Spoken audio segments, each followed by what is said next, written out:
I don't want to hear anymore that it's 80% nutrition and 20% training.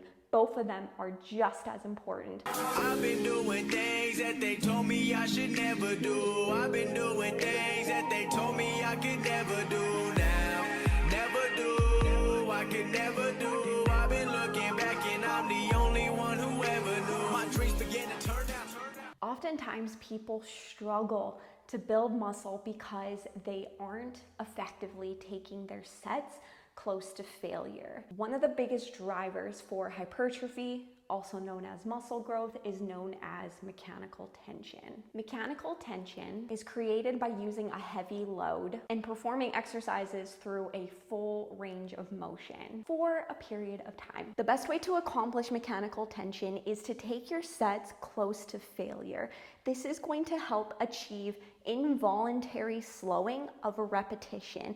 So as you can see here, as I continue to progress through my working set here, my reps start to slow down, which is gonna allow the muscle to achieve muscular fatigue. And as the repetition gets slower and slower, involuntarily, meaning I'm not intentionally trying to slow it down, what is happening here is the muscle is getting tired. So as we get closer and closer to failure, we are achieving mechanical tension, which is going to allow us to effectively grow the targeted area. So a common mistake a lot of people will make is stopping their working set when they experience any type of sensation of pain in the targeted area, or they are achieving mental fatigue where they're at the point where they feel like they've done an effective working set and they stop before mechanical tension is effectively achieved, which is basically leaving gains on the table. So like I said, you can see here that my set is starting to slow down. I'm achieving pretty good blood flow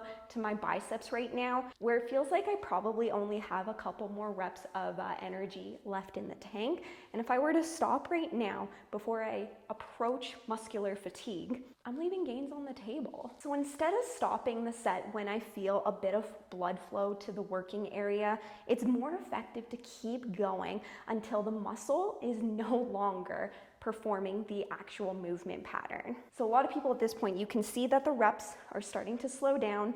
So at this point, like that rep right there, maybe we can squeeze out one more. You know, a lot of people are like, okay, you know what?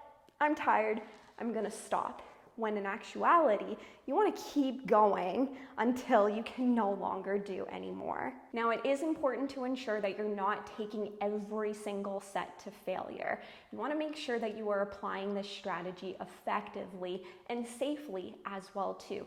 For example, for a specific movement pattern where you are more stable, of course it makes more sense for you to challenge yourself and see if you can take the set to failure. For a back squat, for example, when your back is loaded and you have not as much stability like you would have in a hack squat, for example, taking a back squat to failure, especially if you're a new lifter and you don't have experience with taking sets to failure, like a bicep curl, for example, which is way safer, yes, of course, it probably doesn't make sense. So you still want to make sure that you are using this strategy effectively, but ensuring as well too that you're still actually pushing yourself where you are achieving involuntary slowing by the end of a working set. So another way to look at involuntary slowing is to ensure that that last rep isn't moving at the same tempo as that first rep. So counting your tempo can be very effective with that, especially for specific exercises that you don't want to take till failure. So counting your tempo can be very helpful with that, knowing that 1, 2,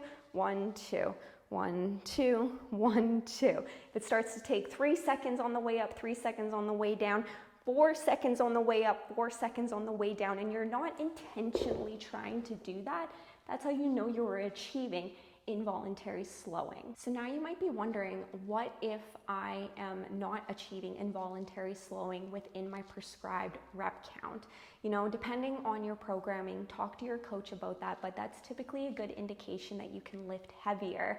It also is an effective thing to consider to ensure that you are paying attention to the RPE scale. This is the rate of perceived exertion. So that way you can actively ensure that you are lifting at an appropriate amount of intensity so you are achieving involuntary slowing. I would ensure that that is your top priority when you are lifting in comparison to paying attention to what your rep count is.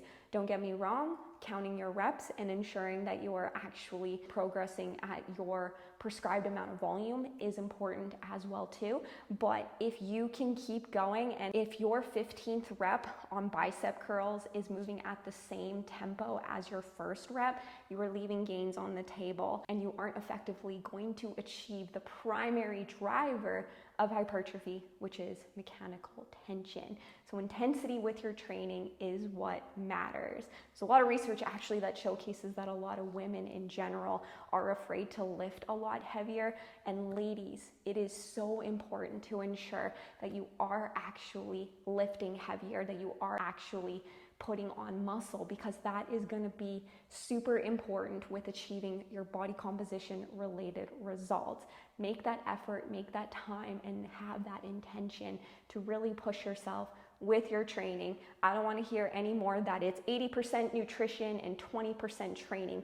Both of them are just as important when it comes to accomplishing your body composition related goals. So if you are sick of spinning your wheels and not accomplishing your body composition related goals in a timeline that is up to your expectations, maybe it's time to consider your intensity with your training and actually ensure that you are pushing yourself. So that's something that I plan to do more with this YouTube channel, is just showcase more training related videos so you guys can actually get examples of how it looks to achieve that involuntary slowing that I am talking about. So if that is something that you are interested in, make sure you hang around, make sure you subscribe to the channel, and as well too, make sure you like, comment down below if you found this video to be helpful. Thank you all so much for hanging out with me, and I look forward to chatting with you all in the next video.